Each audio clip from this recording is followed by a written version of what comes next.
Hello students, welcome to Paragon classes. आज के 12th class के लेक्चर में जो हमारा चैप्टर चल रहा है उसका नाम है इलेक्ट्रिक फील्ड। और आज हम इस चैप्टर की शुरुआत एक क्वेश्चन से करेंगे और उस क्वेश्चन को सॉल्व करेंगे, उसका आंसर निकालेंगे तो आपको एक नया आर्टिकल सीखने को मिलेगा, एक नया फैक्ट सीखने को मिलेगा। तो चलते हैं उस क्वेश्चन की तरफ। ये आपके सामने वो क्वेश्चन लिखा है। क्वेश्चन है, मैं पढ़ देता हूं बच्चों के लिए। What happens when an electric dipole is placed in a uniform electric field making an angle theta with the direction of electric field? तो क्वेश्चन का मतलब समझ लें। What happens when, क्या होता है जब एक इलेक्ट्रिक डाइपोल रखा जाता है, placed in a uniform electric field. Uniform electric field मतलब एक ऐसा रीजन जहां पर पूरे रीजन में इलेक्ट्रिक फील्ड की वैल्यू सेम रहे, एक जैसी रहे, उसे यूनिफॉर्म इलेक्ट्रिक फील्ड कहते हैं। ना कहीं ज्यादा स्ट्रांग हो इलेक्ट्रिक फील्ड, ना कहीं वीक हो। Making an angle theta with the direction of electric field. तो अब जब आपसे पूछा जा रहा है कि क्या होता है जब ऐसा होता है, तो आप वैसा करके देख लो। जब आप करके देख लोगे तो आपको पता चल जाएगा क्या होता है। तो यहां आपको करके दिखा दिया। ये जो आप एरोज देख रहे हो लेफ्ट टू राइट, ये एरो इलेक्ट्रिक फील्ड को शो करते हैं, जो आपने पिछली क्लास में पढ़ा भी है। ये इलेक्ट्रिक लाइंस ऑफ फोर्स और उसकी प्रॉपर्टीज भी पढ़ी थी। और प्रॉपर्टीज में एक बात पढ़ा था कि इलेक्ट्रिक लाइंस ऑफ फोर्स एक तो पॉजिटिव से नेगेटिव की तरफ ट्रैवल करते हैं। यानी अगर आपको कहीं पर भी इलेक्ट्रिक फील्ड की लाइंस दिखाई जाएं तो वो जहां से शुरू हो रही हैं उस तरफ कोई पॉजिटिव चार्ज रखा होगा, और जिस तरफ वो जा रही हैं वो उस तरफ नेगेटिव चार्ज रखा होगा। अगर चार्ज नहीं भी दिख रहा है तो लाइंस ये बता देती हैं कि किस तरफ पॉजिटिव चार्ज है और किस तरफ नेगेटिव चार्ज है। और लाइंस के बीच का जो गैप है वो बता देता है इलेक्ट्रिक फील्ड कहाँ स्ट्रांग है, कहाँ वीक है। अब यहाँ लाइंस के बीच का जो गैप है, स्पेसिंग बिटवीन द लाइंस, वो सब जगह सेम है, मतलब पैरेलल लाइंस है। इसका मतलब इस पूरे इलाके में इलेक्ट्रिक फील्ड स्ट्रेंथ या इंटेंसिटी पूरे इलाके में एक जैसी है, यूनिफॉर्म इलेक्ट्रिक फील्ड। और उसमें आपको दिख रहा है एक डाइपोल। डाइपोल क्या होता है ये भी आपको बताया जा चुका है। एक नेगेटिव और एक positive, equal and opposite charges separated by distance 2a। इन दोनों के बीच के डिस्टेंस को 2a बोलते हैं। इसको अगर मैं a मान लूं, इस चार्ज को a, और इस चार्ज को मान लिया जाए b, तो a से b तक की जो दूरी है वो कही जाती है 2a। और मैं यहां साइड में लिख भी देता हूं बच्चों के लिए। ए बी को आप 2a बोलते हो और वेक्टर से डिनोट करते हैं, क्योंकि वो हमेशा a से b यानी नेगेटिव टू पॉजिटिव मानी जाती है। अब ये जो डाइपोल है ये आपको दिख रहा है, इसने थीटा एंगल बनाया हुआ है इलेक्ट्रिक फील्ड के डायरेक्शन के साथ। तो ये आपकी जो क्वेश्चन में सिचुएशन कही गई वैसा हमने कर दिया है। अब हम देखते हैं कि आगे क्या होगा। तो हम यहाँ पर जो नोट्स है उसमें लिखते हैं, consider that an electric dipole having charges -q and +q separated by distance 2a is placed in a uniform electric field making an angle theta with the direction of electric field। तो ये जो मैंने कहानी सुनाई, ये एक sentence में आप ऐसा लिखोगे। एक डाइपोल है जो इलेक्ट्रिक फील्ड में रखा है। डाइपोल में दो चार्ज है, उनके बीच का डिस्टेंस 2a है, और डाइपोल ने यूनिफॉर्म इलेक्ट्रिक फील्ड के साथ थीटा एंगल बनाया हुआ है। अब सबसे पहले क्या होगा देखते हैं। आपको एक फॉर्मूला, एक सिचुएशन मैंने बताई थी और उसके ऊपर क्वेश्चन पूछा था पहले, फिर बताई थी कि जब ये डाइपोल इलेक्ट्रिक फील्ड में रखते हैं तो डाइपोल में चार्ज है। ये चार्ज जब इलेक्ट्रिक फील्ड में रखा है तो इस चार्ज के ऊपर फोर्स लगेगी। इलेक्ट्रिक फील्ड के डेफिनेशन में ही ये बात है इलेक्ट्रिक फील्ड वो इलाका होता है जिसमें कोई चार्ज आ जाए तो उस चार्ज पर फोर्स लगने लगती है, और वो फोर्स माइनस QE होगी। ये फोर्स है किस चार्ज पर? ऑन चार्ज ए चार्ज पर फोर्स है। और ये फोर्स माइनस QE क्यों लिखी है मैंने? क्योंकि उस फोर्स का जो डायरेक्शन है वो इधर होगा।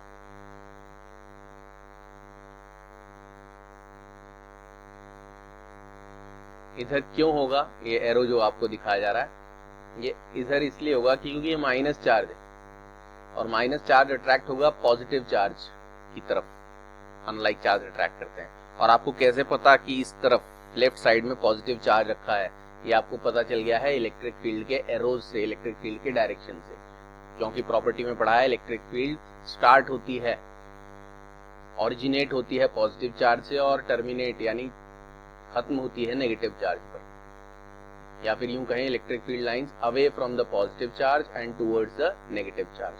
तो away from the positive charge जाने की वजह से इस तरफ कुछ पॉजिटिव चार्ज रखा होगा जिसकी वजह से इलेक्ट्रिक फील्ड बनी है, और जब आपका ये माइनस चार्ज है तो वो पॉजिटिव की तरफ अट्रैक्ट होगा।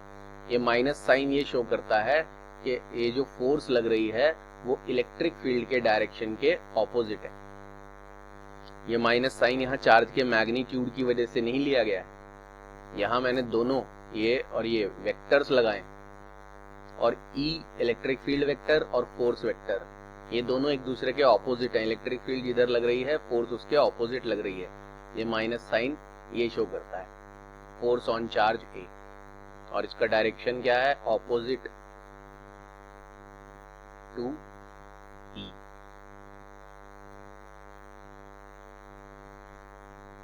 अब दूसरा चार्ज देखें, इस चार्ज पर भी फोर्स लगेगी ऑन चार्ज बी, और इस चार्ज पर जो फोर्स लगेगी उस फोर्स का डायरेक्शन इधर होगा। उसका डायरेक्शन इधर क्यों होगा? क्योंकि ये पॉजिटिव चार्ज है। ये बहुत पॉइंट साइज के चार्ज होते हैं डाइपोल में, बिल्कुल बिंदी, क्योंकि सारा कूलम्स लॉ, सारा इलेक्ट्रिक फील्ड पॉइंट चार्जेस के ऊपर बेस्ड है। लेकिन ये बॉल्स बड़ी आपको इसलिए दिखाई गई हैं कि विजिबिलिटी ठीक रहे। बिंदी बिल्कुल बनाएंगे तो उतना अच्छा नहीं लगेगा देखने में, just to make it presentable. तो ये F जो फोर्स यहां लिखी है मैंने, वो F की वैल्यू भी QE होगी, लेकिन उसमें मैं माइनस साइन नहीं लगा रहा हूं क्योंकि इस फोर्स का डायरेक्शन इलेक्ट्रिक फील्ड की तरफ ही होगा। क्यों होगा? क्योंकि ये प्लस चार्ज है और इधर माइनस चार्ज है। इलेक्ट्रिक फील्ड के एरोज ये शो कर रहे हैं कि जो टुवर्ड्स द नेगेटिव चार्ज होते हैं। तो यहां जो मैंने ये F लिख दिया है ग्रीन कलर से, इसका direction along the electric field होगा। यहां लिख देते हैं अलोंग E। अब पहला जो पार्ट है इस क्वेश्चन के पहले पार्ट का आंसर आपको मिला है। अब ये पार्शियली आंसर मिला है कि जब इलेक्ट्रिक डाइपोल इलेक्ट्रिक फील्ड में रखा जाता है, when an electric dipole is placed in an electric field, in a uniform electric field कहना चाहिए, both the charges in the dipole में दोनों जो चार्जेस हैं experience force, दोनों चार्जेस एक्सपीरियंस करते हैं फोर्स, और ये वो फोर्स है विद मैग्नीट्यूड और डायरेक्शन। अब सबसे इंपॉर्टेंट बात जिसकी शुरुआत या जिसको आपने 11th क्लास में पढ़ा है, वो बात मैं बताता हूं।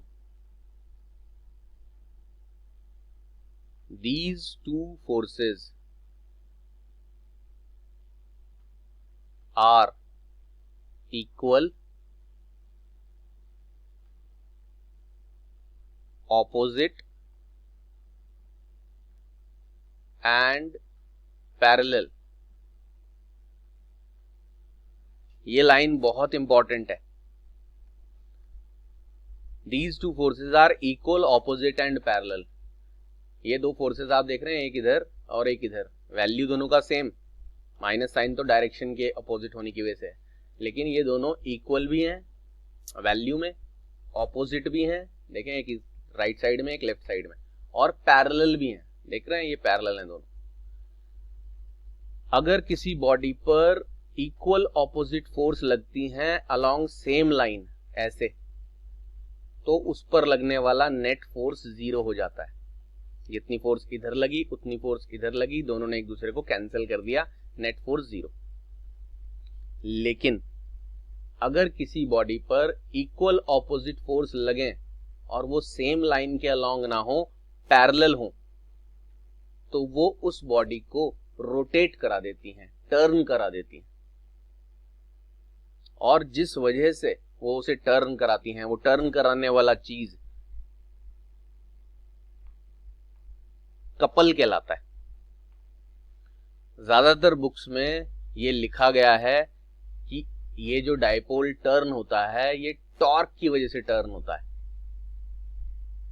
लेकिन और सिंबल भी यही लिखा गया है, ए कपल, ये टॉर्क का सिंबल है।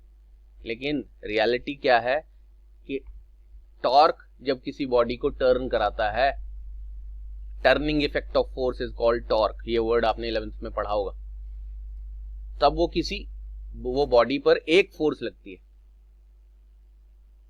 सिंगल फोर्स, और वो सिंगल फोर्स अगर बॉडी को टर्न करा देती है, जैसे आप अपना डोर ओपन करते हो, तो डोर ओपन करने के लिए आप उसका हैंडल पकड़ते हो और उस पर फोर्स लगाते हो, और वो चलता नहीं, टर्न हो जाता है, तो उस केस में आप टॉर्क लगा रहे हो, क्योंकि आपने एक सिंगल फोर्स लगाई है एक हैंडल पर, और उसको फाइंड आउट करने के लिए force multiplied by perpendicular distance from axis of rotation, ये फाइंड आउट किया जाता है। लेकिन कपल तब रोटेट कराता है ऑब्जेक्ट को जब दो फोर्सेस लगती हैं, नाम ही इसका कपल है, कपल मतलब जोड़ा, फोर्सेस का जोड़ा है, यहां पर जोड़ी कह लो, पेयर, और दोनों पेयर में दोनों फोर्सेस एक जैसी हैं, इक्वल हैं, लेकिन ऑपोजिट हैं और पैरेलल हैं। बस कपल का अलग से कोई सिंबल नहीं ज्यादातर बुक्स में दिया जाता है, उसको भी इसी सिंबल से डिनोट किया जाता है, लेकिन फॉर्मूले में फर्क है। कपल जब आप फाइंड आउट करते हो तो आपको ये लिखना पड़ता है,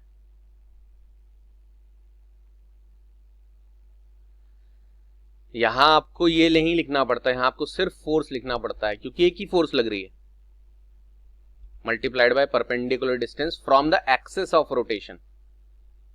एक्सिस ऑफ रोटेशन, जैसे कोई बॉडी रोटेट करती है तो उसका एक एक्सिस होता है जिसके अबाउट वो रोटेट करती है। डोर के केस में वो हिंजेस,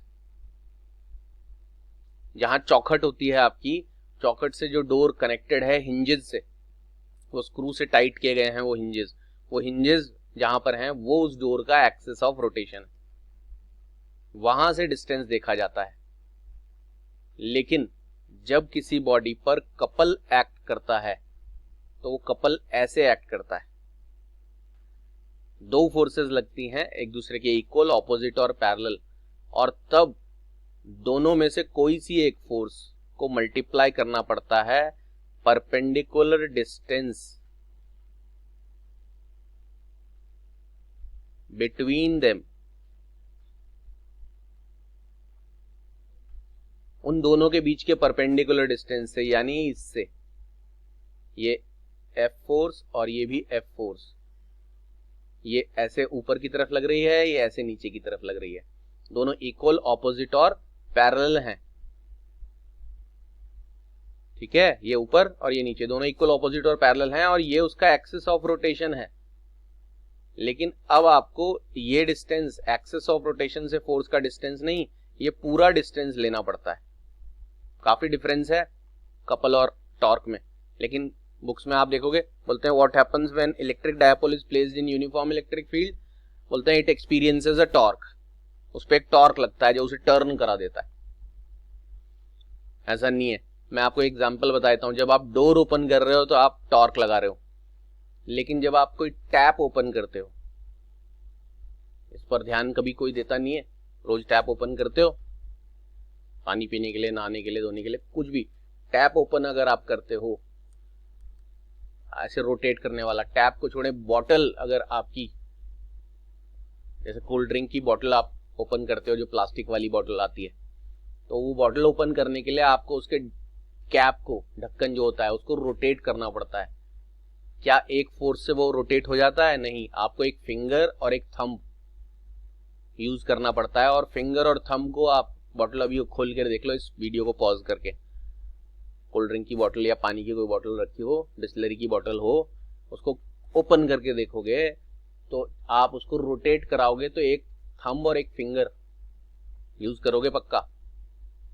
थोड़ा लूज है तो अलग बात है, लेकिन जब अच्छी तरह टाइट बॉटल को ओपन करोगे और थंब और फिंगर दोनों ऑपोजिट डायरेक्शन में आपके फोर्स लगा रहे होंगे, एक आगे की तरफ और एक पीछे की तरफ, और वो ढक्कन रोटेट हो रहा होगा, तो जब आप दो फोर्सेस लगाकर किसी ऑब्जेक्ट को रोटेट करते हो तो वो कपल होता है।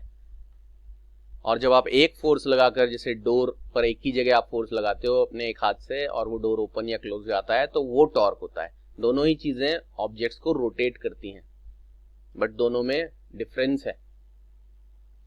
रोटेट करने वाला जो सिमिलैरिटी है, लेकिन डिफरेंस क्या है? टॉर्क में सिंगल फोर्स और multiplied by perpendicular distance from the axis of rotation. एक फोर्स ऐसे लगेगी और आप उसको रोटेट करा रहे हो तो डिस्टेंस एक्सिस ऑफ रोटेशन से लिया जाएगा। लेकिन कपल में एक तो दो फोर्सेस लगेंगी, तो उन दोनों में से कोई सी भी एक force, either force multiplied by perpendicular distance not from axis of rotation, यहां से यहां तक का डिस्टेंस नहीं, पूरा distance, perpendicular distance between them, उन दोनों फोर्सेस के बीच का परपेंडिकुलर डिस्टेंस लिया जाता है। ये जानकारी 12th क्लास को पढ़ाते हुए बिल्कुल नहीं शेयर की जाती है, इसलिए बच्चों की नॉलेज इनकम्प्लीट रहती है और वो कोर्स फिनिश करने के दौड़ में रहते हैं। लेकिन ये जानकारी पढ़े बिना ये कॉन्सेप्ट आप ये कह नहीं सकते कि 100% क्लियर है, और फिर आपको आगे जाकर हायर क्लासेस में भी और कॉम्पिटिटिव लेवल के एंट्री एग्जाम में भी दिक्कत होती है।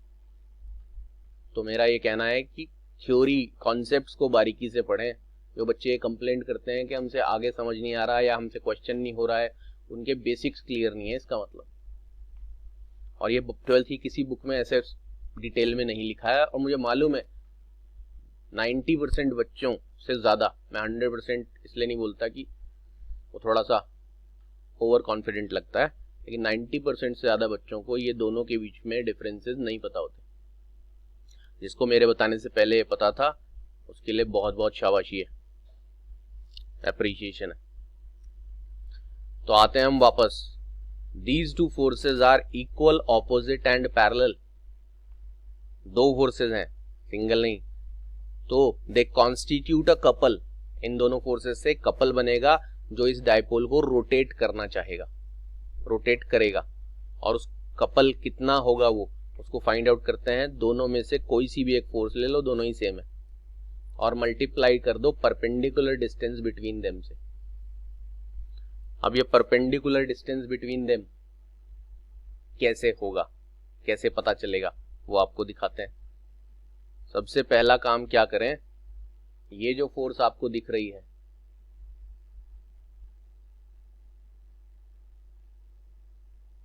इससे करते हैं। ये जो फोर्स आपको दिख रही है, ये फोर्स F, इसको पीछे एक्सटेंड कर दो। अच्छा नहीं हुआ, वहां से ही करते हैं।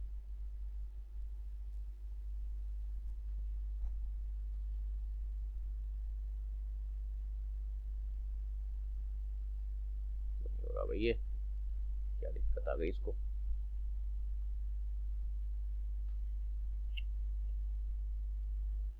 कोई नहीं, बिना उसके ही कर देते हैं। ये बिल्कुल स्ट्रेट करना है, पीछे एक्सटेंड। ये जो आप फोर्स देख रहे हो इसको बिल्कुल स्ट्रेट पीछे एक्सटेंड करते हैं। पीछे एक्सटेंड करने के बाद यहां से बिल्कुल स्ट्रेट, इसके ऊपर क्या डाल दिया है, परपेंडिकुलर। एक फोर्स को पीछे बढ़ाओ और दूसरी फोर्स से उसके ऊपर परपेंडिकुलर डाल दो। ये AC, यहां लिख देता हूं, यहां लिखता हूं, AC जो है वो परपेंडिकुलर डिस्टेंस है बिटवीन द फोर्सेस। कैसे पता चला AC परपेंडिकुलर डिस्टेंस है बिटवीन द फोर्सेस?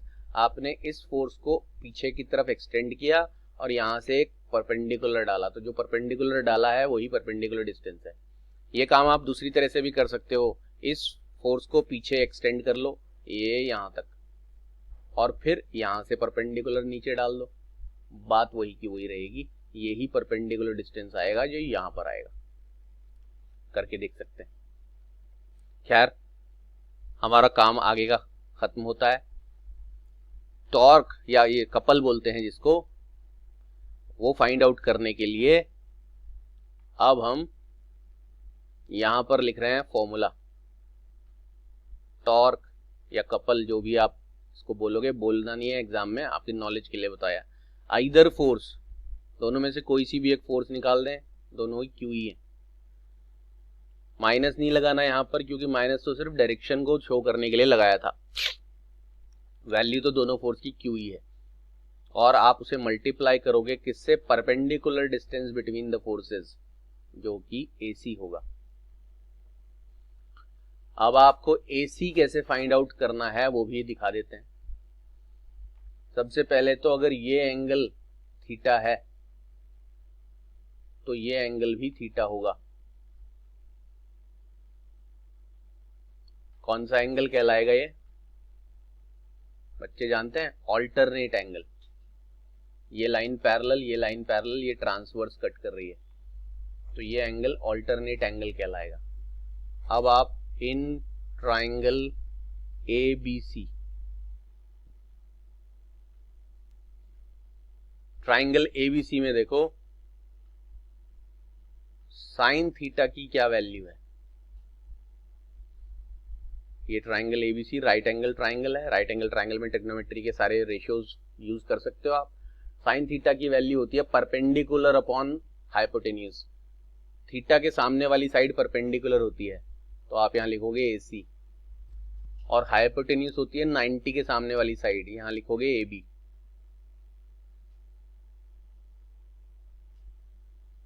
अब AC की वैल्यू क्या हो जाएगी, AB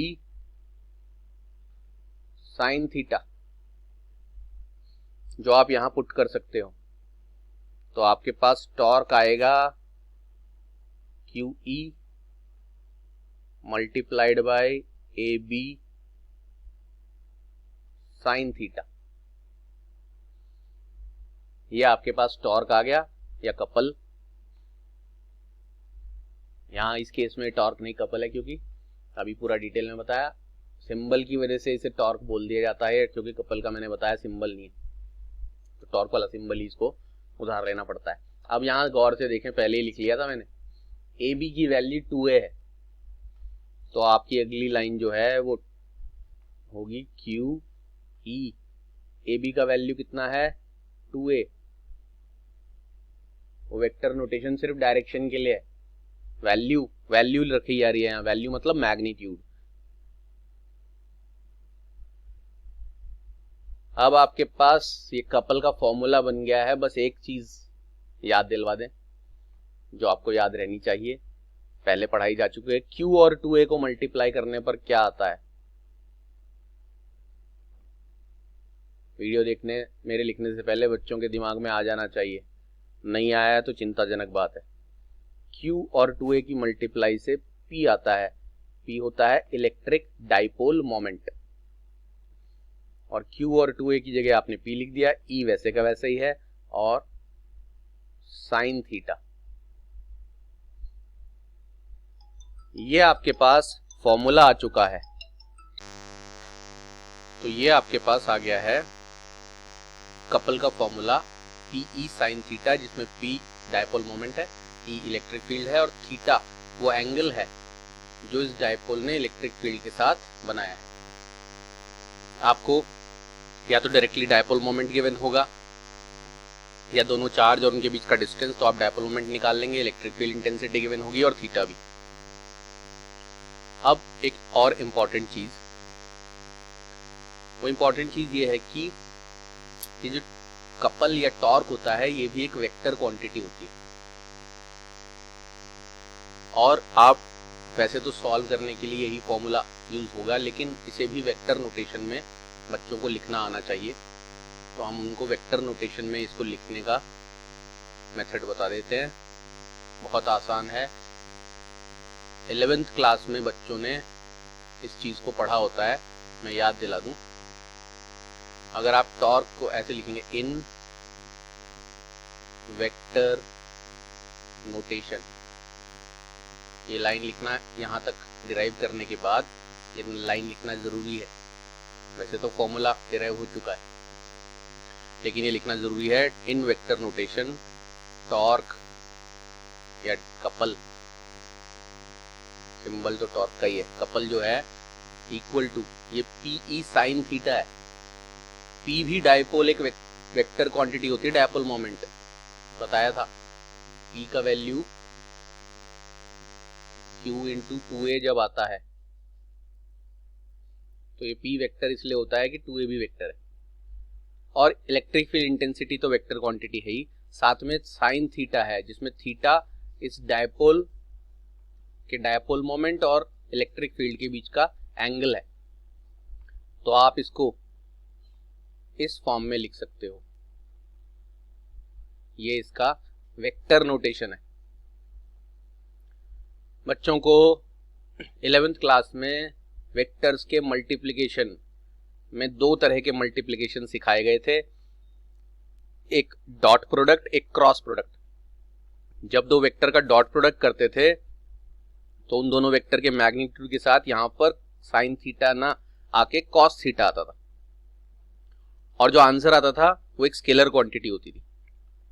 लेकिन चूंकि यहां पर दोनों वेक्टर्स के साथ साइन थीटा है और आंसर भी एक वेक्टर क्वांटिटी है, इसलिए उसका डॉट नहीं क्रॉस प्रोडक्ट किया गया।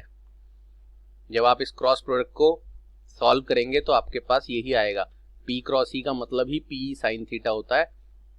आंसर निकालने के लिए तो आपको इसको करना ही पड़ेगा, लेकिन क्रॉस प्रोडक्ट की फॉर्म में वेक्टर नोटेशन में लिखना आपको आना चाहिए। अब आज के लिए बच्चों को एक घर पे करने के लिए टास्क दिया जा रहा है। वो टास्क क्या है वो मैं आपको नोट करवा देता हूं। तो ये टॉपिक फिनिश करने के बाद ये है आपका आज का टास्क।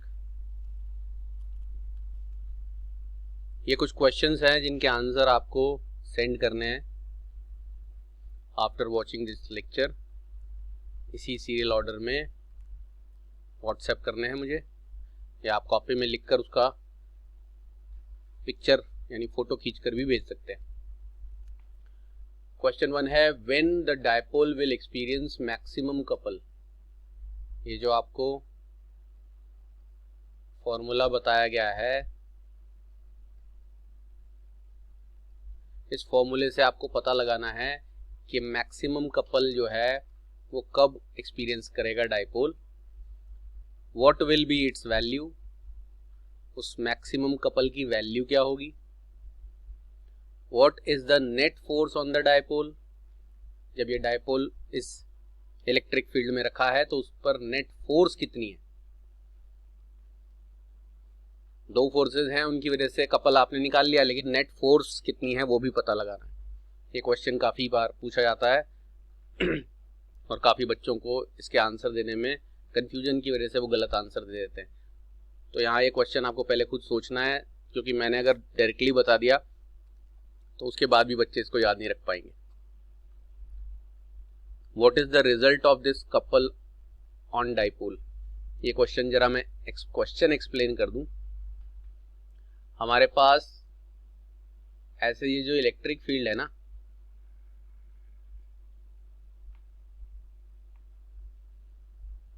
ये आपको वो भी दिखाया था थोड़ी देर पहले, वो प्रॉपर डायग्राम था आपका। इस इलेक्ट्रिक फील्ड में ये ऐसे करके रखा हुआ है एक डाइपोल, जिसमें यहां पर और यहां पर ये माइनस क्यू और ये प्लस क्यू चार्ज हैं, और ये फोर्स ऐसे और ये फोर्स ऐसे लग रही है। अब ये फोर्स दोनों लगने से इस पर जो कपल लगा, जो इसे रोटेट करवा रहा है, वो रोटेट कराने के बाद फाइनली क्या करेगा, इस कपल का रिजल्ट क्या होगा, इस कपल के लगने से इस डाइपोल का क्या होगा, पोजीशन चेंज होगी, कब तक चेंज होगी, उसका रिजल्ट क्या है वो आपको बताना है। फिफ्थ क्वेश्चन है, what will be the when will the dipole experience minimum couple. ये जो चीज है ये मैक्सिमम कब होगी और मिनिमम कब होगी वो भी बतानी है, और मैक्सिमम की भी वैल्यू बतानी है कितनी होगी, और मिनिमम की भी, what will be it's value, minimum वाली वैल्यू कितनी होगी और मैक्सिमम वाली वैल्यू कितनी होगी ये भी बताना है। तो ये जो आपने पूरा टॉपिक पढ़ा है ये उसके क्वेश्चंस बहुत इंपॉर्टेंट होते हैं। अगर बोर्ड के एग्जाम की बात करें और डिस्क्रिप्टिव क्वेश्चन की बात करें तो ये डेरिवेशन तो करने के लिए आता ही है 2 या 3 मार्क्स में, लेकिन अगर ऑब्जेक्टिव टाइप क्वेश्चन की बात करें, जो कि बोर्ड के एग्जाम में अब आने लगे हैं ऑब्जेक्टिव टाइप क्वेश्चंस भी लास्ट ईयर से, और अब शायद नेक्स्ट ईयर और ज़्यादा आएंगे, और एक कॉम्पिटिटिव एग्जाम्स की बात करते हैं तब वहाँ पर ये इन क्वेश्चंस के आंसर ऑप्शनल वाले, जो मल्टीपल चॉइस नेगेटिव मार्किंग खास तौर से कॉम्पिटिटिव एग्जाम में जो होती है, उसमें ये options wise answer in questions के बहुत ज़्यादा इंपॉर्टेंट है। जिनको दिक्कत आएगी बच्चों को, उनको पर्सनली मैसेज या कॉल पर इन सारे आंसर्स को बता दिया जाएगा, लेकिन उन्हीं को सेंड किए जाएंगे इनके आंसर्स जो मुझे पहले चाहे इनके गलत या डाउटफुल आंसर्स ही सेंड करेंगे। तो आज का क्लास हमारा यहीं पर फिनिश होता है। एक सबसे बड़ा टॉपिक इस चैप्टर का, एक आखिरी लास्ट टॉपिक बस बचा है। नेक्स्ट क्लास में ये चैप्टर हमारा फिनिश हो जाएगा। वो बड़ा टॉपिक है क्योंकि, तो ये दोनों एक ही क्लास में कंबाइन नहीं किए जाते हैं, क्योंकि उस टॉपिक को करने में ही काफ़ी ज़्यादा टाइमिंग लगता है, और इस टॉपिक से वो एंटायरली डिफरेंट है, तो कॉन्सेप्ट भी थोड़ा मिक्सअप हो जाता है। अब तक जितना भी आपको इलेक्ट्रिक फील्ड पढ़ाया गया है वो एक ही कॉन्सेप्ट पर बेस्ड है। किसी चार्ज की वजह से इलेक्ट्रिक फील्ड फाइंड आउट करना, पॉइंट चार्ज की वजह से, फिर एक से ज़्यादा चार्जेस की वजह से इलेक्ट्रिक फील्ड फाइंड आउट करना। एक से ज़्यादा चार्जेस में आपने डाइपोल पढ़ा, 2 चार्ज होते हैं उसमें, उस डाइपोल की वजह से आपने इलेक्ट्रिक फील्ड फाइंड आउट किया अलग अलग प्लेसेस पर, एक्सियल लाइन, इक्वेटोरियल लाइन पर, और उस डाइपोल को इलेक्ट्रिक फील्ड में रखने पर क्या होगा, और इलेक्ट्रिक फील्ड की लाइंस। ये सारे टॉपिक्स आपस में इंटरकनेक्टेड थे, इसीलिए इनको इस ऑर्डर में पढ़ाया गया। अब जो नेक्स्ट आखिरी लास्ट टॉपिक है वो बुक के सिलेबस के हिसाब से या नोट्स के हिसाब से या क्लासरूम के हिसाब से बीच में पढ़ाया जाता है, बट वो बीच में पढ़ाने से ये सारे टॉपिक्स डिस्टर्ब हो जाते हैं। अब वो लास्ट टॉपिक इन सब से थोड़ा अलग है, काफ़ी अलग है कहना चाहिए, तो आपको नेक्स्ट क्लास में पढ़ाया जाएगा विद रीजंस के वो एंडिंग में ही क्यों पढ़ाया गया। तो चैप्टर फिनिश करने के लिए देखें हमारी नेक्स्ट क्लास। तब तक के लिए goodbye and take care.